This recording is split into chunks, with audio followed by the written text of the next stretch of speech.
अभी मैं राजकीय उत्क्रमिक मध्य विद्यालय मुसहरवा में आया हूँ। इस विद्यालय के सर अनिल सर हैं, जो क्लास 7th में मैथ का क्लास ले रहे हैं, जिसमें घातांक पढ़ाएंगे।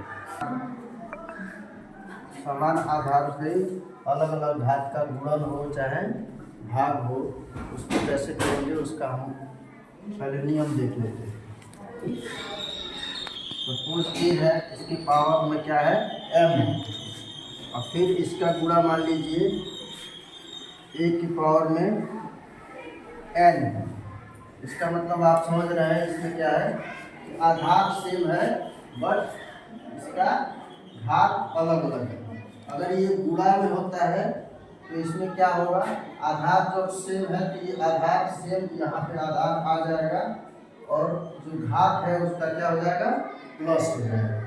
कैसे, एक बार आप यहाँ पे आधार लिखेंगे और जो घात है उसको क्या कर लेंगे प्लस में जोड़ लेंगे। ठीक है, तो अभी क्या हो गया रूट के हिसाब से a की पावर m इंटू a की power n is equal to a की पावर m प्लस n।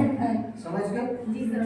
ऐसे ही अगर दूसरे नियम की बात करें, अगर आधार सेम है और यहाँ गुणा की जगह पे क्या हो जाए भाग हो जाए, तब क्या होगा रूल यू ऐसे होगा कि a की पावर अगर m है, यहाँ पर भाग अगर हम लिखते हैं a की पावर m, इसका मान होता है क्या होगा, ये m माइनस n हो जाता है।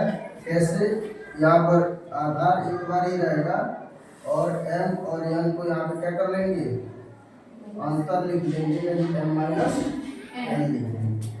दो रूल हो गए।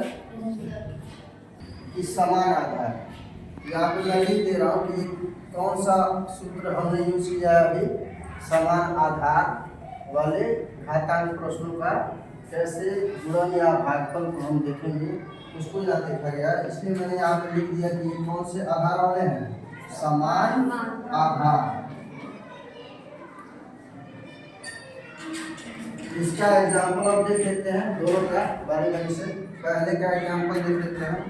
पहले का एग्जाम्पल में हम देखेंगे, सपोज करिए इसमें समान आधार है। समान आधार है कि कोई एक संख्या ले लीजिए जिसको हम आधार के रूप में यूज करेंगे। मान लीजिए 2 ले लिया, तो 2 अगर आधार है इसमें मान लीजिए एक m की जगह हमने क्या ले लिया 3, और इसका गुणा कर लिया सेम आधार पे, मान लीजिए दूसरा क्या ले लिया 4, यानी m की जगह पे क्या होगा इसमें 3 और n की जगह पे 4। अब इसको गुणा करेंगे तो इसका मान कितना होगा 2 की पावर 3 प्लस 4, यानी कि 2 की पावर हो गया 3 प्लस 4, यानी कि 2 का मान 2 की पावर में कितना हो गया टोटल 7। अब 2 का पावर 7 समझ रहे हैं। इसका मतलब 2 का पावर 7 का मतलब 2 को कितने बार गुणा 7 बार गुणा कर लेंगे, फिर जो उसका आंसर होगा वही उसका क्या हो जाएगा आंसर हो जाएगा। ठीक है, अब इसी तरह से हम दूसरे नियम पे आते हैं। तो इसका एग्जाम्पल देख लेते हैं। इसके एग्जाम्पल में आप देखिए कोई भी एक आधार ले लीजिए, एक की जगह पे हमने क्या मान लिया 3 मान लो, तो 3 अगर मान लेते हैं तो 3 में अगर m का मान हमने यहाँ पे क्या लिया था 3 और यहाँ पे n का मान क्या लिया था 4। अब 3 की पावर में m की जगह पे हम लेंगे 3 और अब आगे में क्या कर सकते हैं 3 की पावर में 4। अब ये बताइए इसका मान कितना होगा 3 की पावर में, 3 की पावर में होगा 3 माइनस 4। तो अब इसका मान कितना हो जाएगा, 3 की पावर 3 में से 4 घटेगा तो कितना होगा -1। कितना होगा -1। इसका मान हो गया 3 की पावर माइनस। अब 3 का पावर -1 कैसे निकालोगे, 3 का पावर -1 का मतलब ये होता है, हमने जो रूल बताया है तो 1 बटे में लिख देंगे कितना 3, और 3 का पावर कितना हो जाएगा 1। इसका मतलब कितना हो गया 1 बटे 3। 3 की पावर 1 का मतलब क्या होता है 3। ठीक है, ये इसका आंसर होगा।